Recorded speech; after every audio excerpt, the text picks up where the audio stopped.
Everyone, I had a request to do a bit more colouring from the flower year, which I am going to do, just something quite small, but also to show you what I have done in there so far. I think because I've done a page from it recently and it seems quite complex, quite a few of you have the book, you just want a few ideas. So I thought I would flip through what I've coloured. I've bookmarked them here and show you, and then I'll colour something. So let's start at the beginning. This is from the January section, and I did this one. I can't tell you what pencils I used. They look like polychromos. I tend to use polychromos quite a lot in this book because this is February, I think. There's definitely one from each month. Because they're quite good with all these small spaces, although those colours don't look like poly, they might be castles. And this, I think they're great hyacinths, but you notice that I have been picking the simpler pages. This one is the series that I had the comment on, where I did colour this for you. It's not particularly neat, it was really quite a difficult colour, to be honest, with so many details, but it was just nice to get it sort of done and make a start in some of the more complex pages, really. This is the common dog violet, which is one of the ones from the picture that I just showed you. Now what I tend to do with these is I look them up. So I look them up because we were told what they are underneath or in the back, so you can look them up and then have a go and try and make it look the correct colour. Now things like this, so this is a little bit dark, I think, really, for the what it is. Yeah. This was one of the first ones I did in the book, the poppy. It was pretty easy actually, because I know, it's quite simple, but this picture will be a little bit more difficult. So what I would probably suggest is do the little one, the single one first, to get you the idea of what to do, and then do this one. This is actually done with prismas, I remember, but I did the black with polychromos so it didn't smudge into the red. And there you see I just did the one, kept it easy. Got my bookmark in the page I'm going to colour in a minute, so we'll go back to that in a bit. So yes, that one, I don't know, it might be polychromos, might be the coral or something. And this page also I found quite difficult, so what I did was I dealt with each section at a time, so I knew what this bit was honeysuckle, so I did the honeysuckle bits, and then I did these bits, and then I did the leaves afterwards.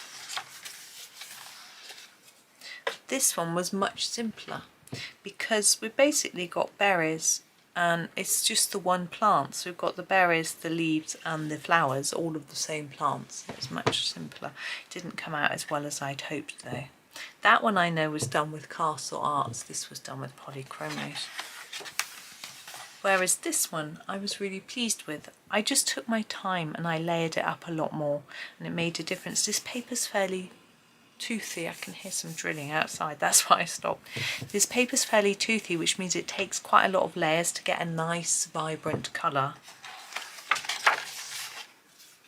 And this one again, lots of layers, making it look autumnal. I don't think I looked that up, I just did it my own way.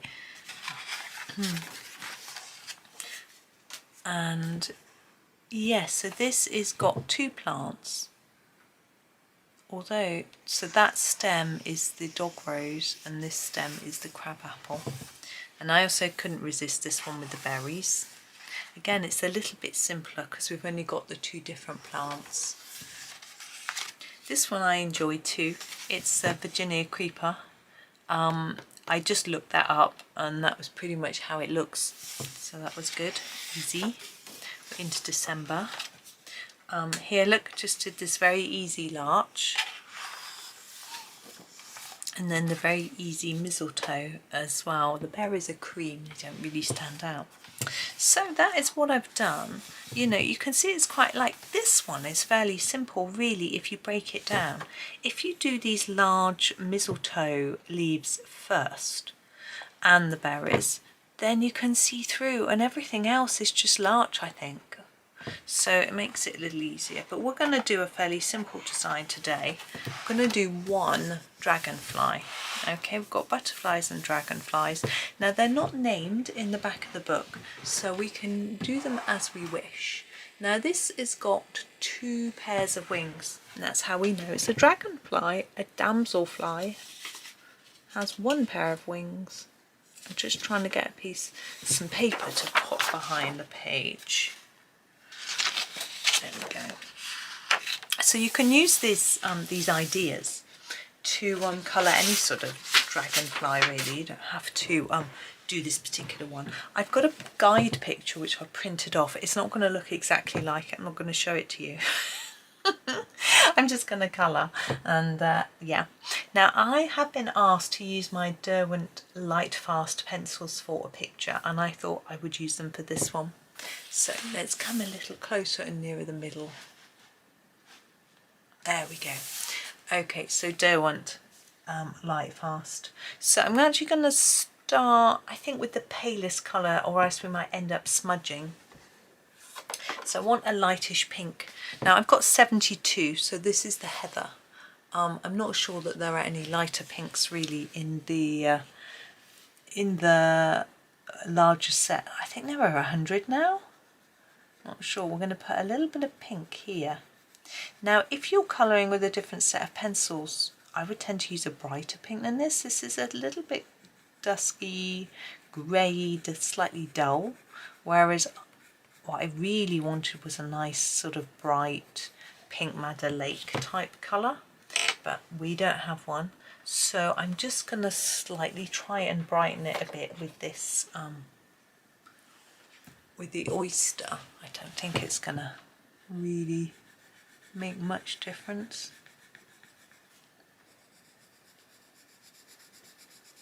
But it's what I've got, so it's what I'm going to go with.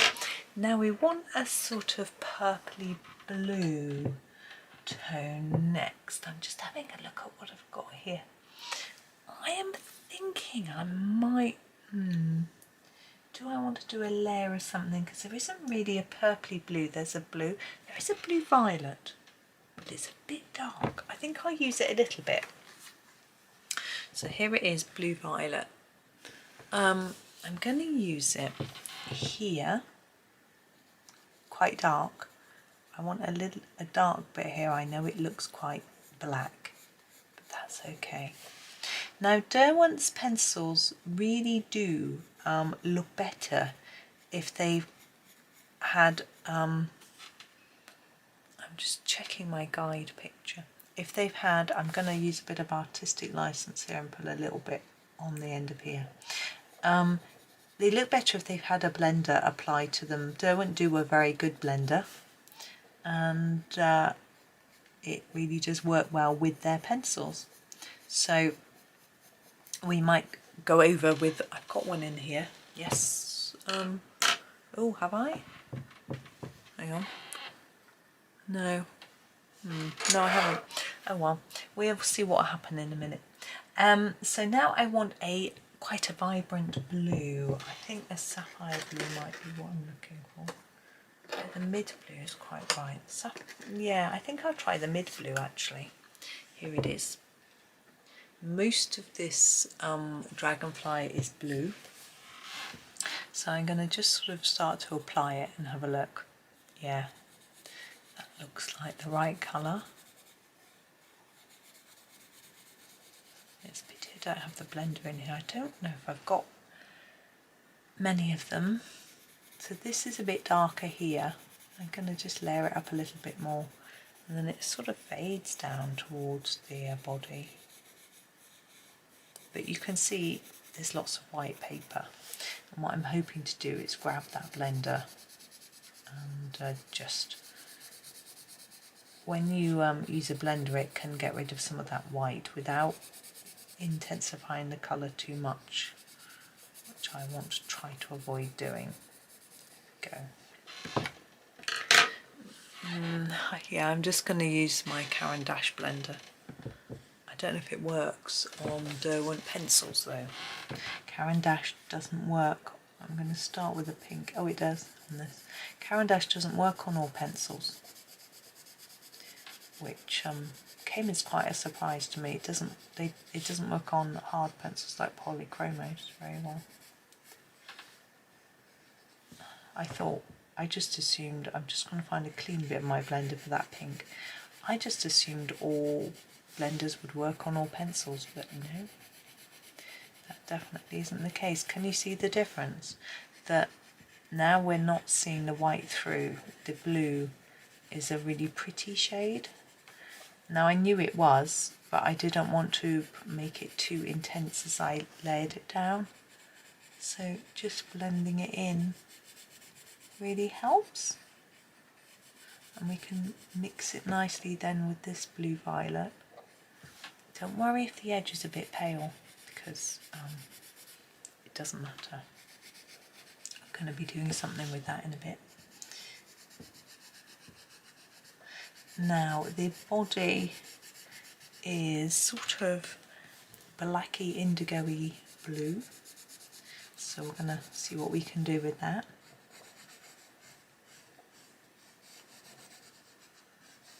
There we go. I'm going to leave that for now. I might play with it in a bit. Yeah, I know what I'm going to do. I'm going to use this. This is the turquoise green, and if you apply it on top of blue, it can add a vibrancy, which is quite interesting. I don't know, it just looks more shiny to me. Maybe it's just me, but I rather like what it does. Don't get it on the pink.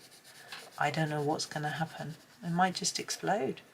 No, I've never tried it on top of pink. I don't know what's going to happen.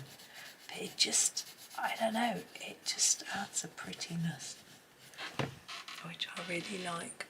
I'm going to put a bit more down here.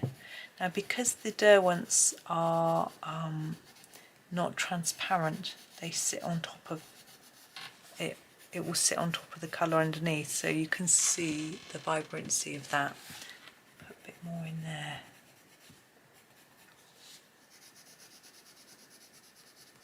There, much happier with that now. Now, body, as I say, I want a sort of really dark blue. I'm sure we've got an indigo. Yes, here it is. I'm going to sharpen it. Dark indigo it's called. I think it'll be perfect. I don't usually sharpen these in a regular sharpener. I usually use my Derwent sharpener, funnily enough. Sorry, you're getting very blurred. Try and keep my hand out. Right, the tail is split into lots of intricate sections, and guess what? I'm just going to colour over the top. You won't see them because the pencil is so thick that it just eliminates those lines. Now, I wouldn't normally choose these pencils for this book because they don't hold their point for very long. Now, that can be a great advantage if you're doing a larger area, but when you want fine detail, it is easier using a pencil that keeps its point. But as I was requested to use these, that's what I'm doing. Now, oops, I'm just checking I've done it all. Now I'm going to grab black. Where's my black? There. We've got a Mars black. Don't use that. That's very browny. Use your just your standard black. And I'm just going to I'm going to do these legs and then go around the edge of the body in the black. I don't know whether it'll really show up very much, but the idea is to try to make it look a little more three-dimensional. Just had a thought, I need to phone my mum. Oh well, I can't quite do it yet. My son's got online lesson in half an hour. I suppose I could go upstairs. Now I want a bit of a shine down the middle of the body. I haven't done it, have I? So I'm going to grab this blue. This is the mid blue that we used. Actually, it's the mid blue 70%. It is the one we used. Sorry, I didn't yell out the name. I'm going to try and put a little bit down the middle. I don't think it's necessarily going to show up on top of the black. I probably should put it down first. No. There we go. Oop. Now, I'm going to use a white pen now, because the edges of our wings are white. And what we can do is, I can use my Gellyroll, is do a bit on the body to make it show up a little bit. We can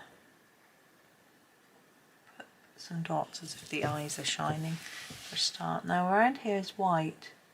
Now our paper is cream, so it may or may not show up, but I'm going to give it a go anyway. Now the